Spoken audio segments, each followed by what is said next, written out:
Hello friends, विशाल talent education में आप लोगों का बहुत बहुत स्वागत है।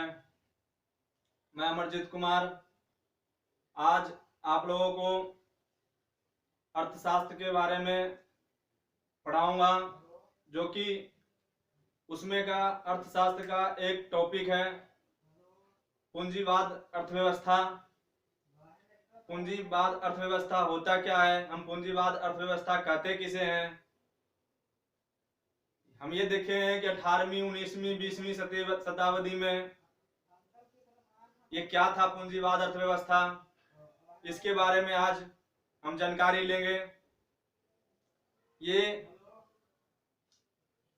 अर्थशास्त्र का एक बहुत इम्पोर्टेंट टॉपिक है, जो कि एग्जाम में बार बार क्वेश्चन इसमें से इस टॉपिक से पूछे जाते हैं। 1-2 नंबर का कवर करवा देता है ये।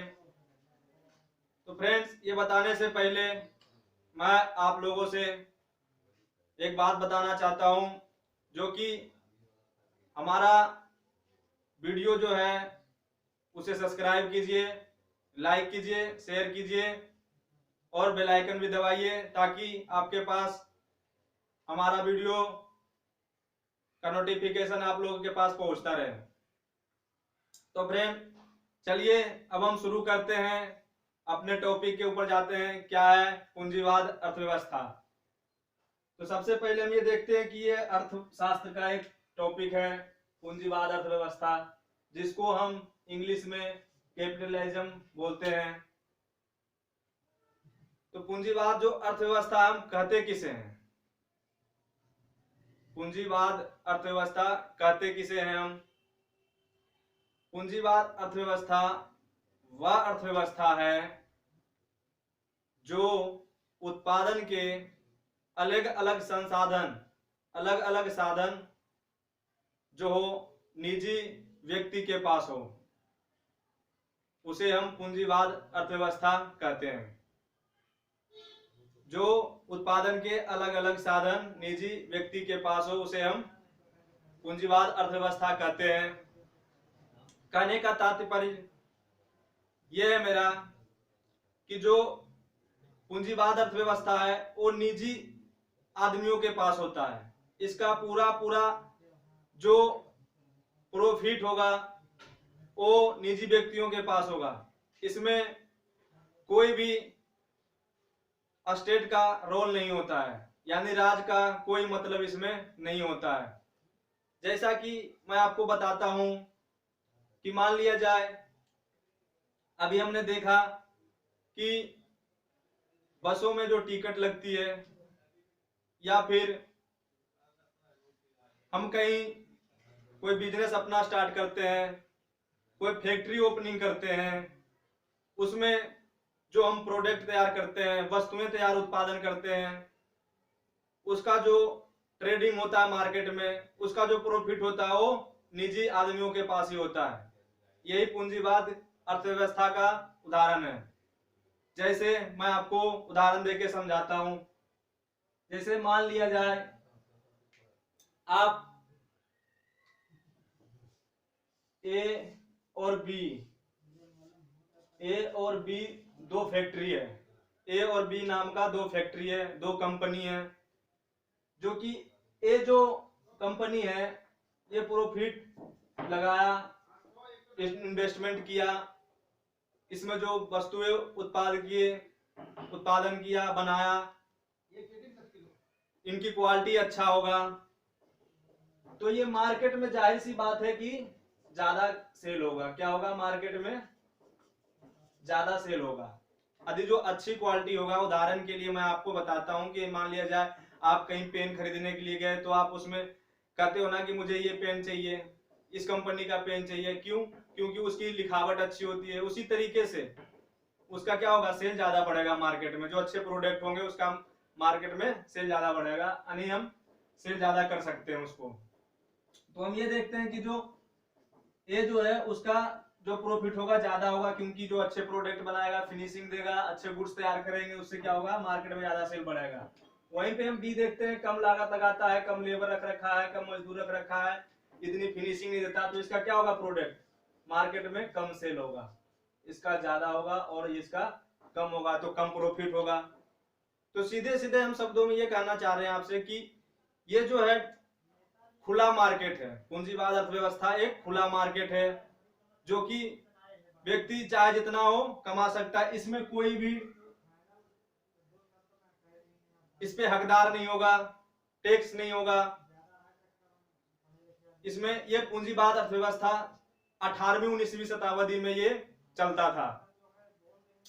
तो हम देखते हैं कि 18वीं 19वीं जो शताब्दी है वो कब स्टार्ट हुआ था और कैसे स्टार्ट हुआ था। सबसे पहले कहाँ चलता था ये पूंजीवाद अर्थव्यवस्था? तो सबसे पहले पूंजीवाद अर्थव्यवस्था इंग्लैंड में होता था। कहाँ होता था? इंग्लैंड में। इंग्लैंड के मध्य युग में ये अर्थव्यवस्था होता था 18वीं 19वीं शताब्दी में। 19वीं शताब्दी में जो कि यहाँ पे जो खेती होती थी इसमें जो मजदूर काम करते थे, इसका जो वहां का राजा था, कहने का मतलब जो वहां का राजा था, स्कॉल्ड थे, वो उनके ऊपर काम दे दिया गया था। सीमांत के द्वारा ये काम दे दिया जाता है। इनका एक बंगला होता था, इनका था। तो क्या होता था कि जो मजदूर खेती करते थे तो इसमें जो उपज होती थी, किसान जो किसानी करते थे, इसमें हल जोत के मेहनत करके इसमें उपजाते थे अनाजों को। उसके बाद वो पूरा अनाज किसके पास चला जाता था? वो चला जाता था राजा के पास। और वो क्या करते, उसके बदले में किसानों को क्या देते थे? उसके बदले में उन्हें पैसा या कोई इनकम नहीं देते थे। उसके जगह पे ये बोलते थे कि आप ये जमीन रख लो, इतना जमीन ले लो, आप यहाँ घर बना के रहो और जो भी खाने पीने की सामग्री होगी मैं आपको दे दूंगा। इसे इनकम नहीं दिया जाता था। क्या होता था? इनकम नहीं दिया जाता, सीधा सीधा प्रॉफिट उनके पास चला जाता था। तो ये पूंजीवाद होता था उस टाइम की पूंजीवादी अर्थव्यवस्था था ये। फिर क्या हुआ? ये लोग काम करते करते, मैं ये चीज बताने से पहले एक बात और बताना चाहता हूं। जो इसमें जो लेबर थे, इसमें कोई प्राइवेट, ये क्या था? जो प्राइवेट था, कहने का मतलब इसमें कोई हक नहीं जमा सकता था इस चीज के ऊपर कि आपने कहीं काम खोला, आपने कहीं फैक्ट्री खोला, तो आप जो कमा रहे हो, जो उसमें लेबर काम कर रहे हैं, कहने का मतलब आपने फैक्ट्री खोला, आप यहाँ जो लेबर काम कर रहा है, तो लेबर को क्या होता था? एक फिक्स किया जाता था कि हम तुम्हें पैसे देंगे, इतने देंगे, अपना तनख्वाह दे दिया, उसके बाद वो जो पूरा प्रॉफिट वो ले लेता था। जबकि ऐसा समाजवाद अर्थव्यवस्था में नहीं होता था। तो हम ये देखते हैं कि समाजवाद भी मैं आपको अगला नेक्स्ट वीडियो में आपको पढ़ाऊंगा। तो मैं ये देखता हूं कि जो ये खेती करते थे, ये किसान को प्रॉफिट नहीं होता था, तो किसान क्या हुए? दुखी होने लगे। फिर किसानों ने, ये जो किसान थे, ये क्या करने लगे? बगावत करने लगे। बगावत चली, बहुत दिन तक बगावत हुई। बगावत होने के बाद कुछ दिन के बाद इनको इनका हक मिलने लगा और इन्हें प्रॉफिट देने लगा, पैसे दो चार आने लगे इनके पास, क्योंकि अब ये अपना प्रॉफिट इनको वो देने लगे कि जो काम करता मजदूर तो उन्हें दे दिया जाए। तो ये बगावत होने के बाद ये सिस्टम चालू हुआ था। उसके बाद क्या हुआ कि जो 18वीं शताब्दी में 19वीं शताब्दी में जो औद्योगिक क्रांति हुई, क्या हुआ? औद्योगिक क्रांति हुई। औद्योगिक क्रांति इंग्लैंड में हुई थी। औद्योगिक क्रांति होने के बाद क्या हुआ कि ये जो वहां पे बड़े बड़े फैक्ट्रियां, बड़े बड़े कंपनी, अलग अलग टेक्निक, अलग अलग बहुत बड़े बड़े मशीन वहां आए और उससे क्या हुआ? उत्पादन में वृद्धि हुई, ज्यादा लोग वहां पे काम करने लगे। बाहर से शहरों से लोग काम करने के लिए दूसरे शहरों से आने लगे, वहां काम चलने लगा। और वहां की जो फैक्ट्रियां थी, कंपनियां थी, उसमें बहुत अलग अलग बड़ी बड़ी मशीनें लगाई गई थी, अलग अलग टेक्निक के। अलग अलग प्रोडक्ट तैयार करने की। तो क्या होता था इसमें, लोग जो काम करते थे, लेबर, जो मजदूर, इंजीनियर, क्लर्क, जो इंजीनियर क्लर्क थे वो मिडिल क्लास में आते थे, इसमें मिडिल क्लास में आते थे। और इस कंपनियों वालों ने क्या किया कि इनको एक तनख्वाह फिक्स कर दिया जाता था कि आपको मैं महीने का 10,000 दे दूंगा। कितना? 10,000 दूंगा। इंजीनियर मिडिल क्लास में आते थे इसलिए क्योंकि उस टाइम इनको और कम सैलरी दिया जाता था। तो क्या हुआ कि जो कंपनियां 1,000 रुपए देते थे, बाकी का जो इसमें काम हुआ, वर्क जो होता था, उसके बाद जो उत्पादन होती थी, जो उसका ट्रेंडिंग होने के बाद मार्केट में सेल होता था, जो उनका प्रॉफिट आता था, वो पूरा पूरा क्या होता था, वो ओनर के पास चला जाता था। जो फर्स्ट लेवल का आदमी था वो ओनर हुआ करता था, मालिक होया करता था। तो ये पूरा निजी हाथों में पैसे चले जाता था। तो कुछ दिन के बाद अब हम ये देखते हैं कि इसमें जो औद्योगिक क्रांति होने के बाद यहाँ पे जो लोग आए बाहर से, उनका फायदा क्या हुआ, औद्योगिक क्रांति आने से नुकसान क्या हुआ, फायदा क्या हुआ। तो सबसे पहले हम ये बात करते हैं कि जो इनका नुकसान था, यहाँ गंदगी बढ़ने लगी। क्या बढ़ने लगी? पहला पॉइंट था गंदगी बढ़ने लगी, पोल्यूशन बढ़ने लगा।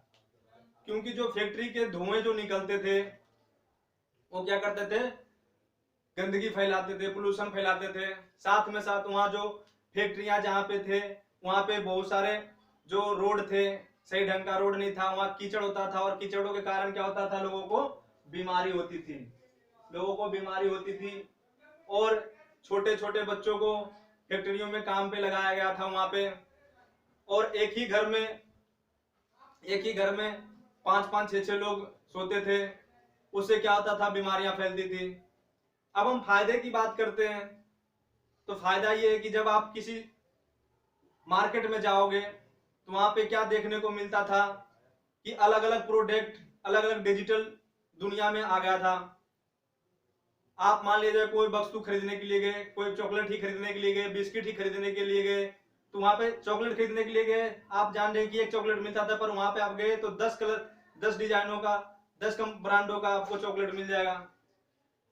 चॉकलेट वो भी होता था, बिस्किट भी देखते थे कि अलग अलग 10 ब्रांड में आपको बिस्किट मिल जाता था। आपको ऐसा हुआ होगा कि कभी कभी आप जब मार्केट में जाते हो कोई प्रोडक्ट खरीदने के लिए, तो कोई वस्तु खरीदने के लिए, तो वहां पे क्या होता है कि आप कुछ ऐसा चीज देखते हो दुकान में या शॉप में या शोरूम में या मॉल में, जो कि आपको कभी देखा ही नहीं होगा, आपने कभी देखा ही नहीं होगा। तो कारण क्या है? वो ये चाहता था, जो औद्योगिक क्रांति हुई, जो फैक्ट्रियां लगाई, उससे क्या हुआ कि डेवलप्ड होने लगा। क्या होने लगा? डेवलप्ड होने लगा, डिजिटल होने लगा। जो कि मार्केट में जब तक अलग अलग ढंग के प्रोडक्ट आएगा नहीं, जब तक सेल होगा नहीं, जब तक बढ़ेगी नहीं, उसी तरीके से औद्योगिक क्रांति आने से क्या हुआ कि जो प्रोडक्ट उसमें दुकानों में अलग अलग डिजाइनों के, अलग अलग तरीकों के प्रोडक्ट आने लगे, उससे क्या हुआ, डेवलप होने लगा। उन्हें पता था कि जब तक ये मार्केट में जाएगा तभी बिकेगा, 10 तरीके से दिखेंगे तभी वो सेल होगा। तो ये फायदा होने लगा। अब हम बात करते हैं कि जो एडम स्मिथ क्या थे। एडम स्मिथ, जो औद्योगिक क्रांति हुई थी वो 20वीं शताब्दी के आसपास हुई थी, और ये 18वीं 19वीं शताब्दी के आसपास हुई थी। तो हम ये देखते हैं, जो एडम स्मिथ का नाम आपने सुना होगा। एडम स्मिथ अर्थशास्त्री थे। एडम स्मिथ ने एक बुक लिखा था, उस बुक का नाम था the wealth of nation. The wealth of nation Adam Smith ने लिखा था। एडम स्मिथ ने लिखा था द वेल्थ ऑफ नेशन, एक बुक लिखा था 1776 ईस्वी में। 1776 ईस्वी में इन्होंने लिखा था। ये एग्जाम में पूछे जाते हैं। तो मैंने आपको बताया कि पूंजीवाद अर्थव्यवस्था है क्या, और ये कब स्टार्ट हुआ था। ये मैंने आपको सारी चीजें मैंने आपको बता दिया है। आई होप कि बिल्कुल समझ में आ गया होगा। यदि जो हमारा वीडियो अच्छा लगा आप लोगों को, तो प्लीज लाइक कीजिए, सब्सक्राइब कीजिए और शेयर कीजिए।